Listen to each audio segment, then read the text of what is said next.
One of the great things we have in America is that we always have a deep respect for the conscience of each person. For the first time in the history of the United States, our government is requiring every single business to provide services that are not acceptable to everyone. I think it's important that every healthcare provider have the freedom to provide the most quality care for every single patient. With this mandate in place, that whole principle has been compromised. The freedom of conscience and the freedom of religion is the first freedom protected in the Bill of Rights and our Constitution, because our founders recognized that if we don't have the freedom of conscience, then the rest of our freedoms protected matter very little. I know that I, as a healthcare professional in this field, never want to be faced with the impossible decision between treating a patient and choosing against my own beliefs.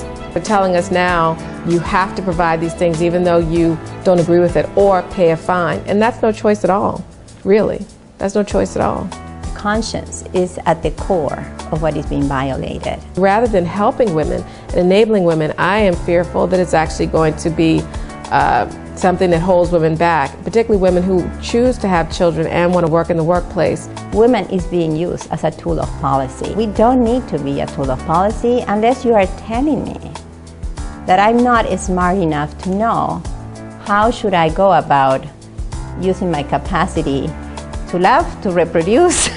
I don't need the government to tell me or to facilitate that activity. Why should we have to be told how we must be treated medically? As a healthcare provider, why must I treat women differently than any other person? What type of society are we going to be looking at when you know that the most sacred element of any human person, independently of your faith, independently of what you think or what side of the aisle you sit,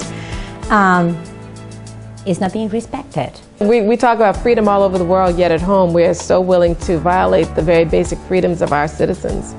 That's not a good message. We can be a free society without forcing everyone to fit into exactly the same mold, because what makes us such a wonderful country is that we can work together from different perspectives to achieve a goal together.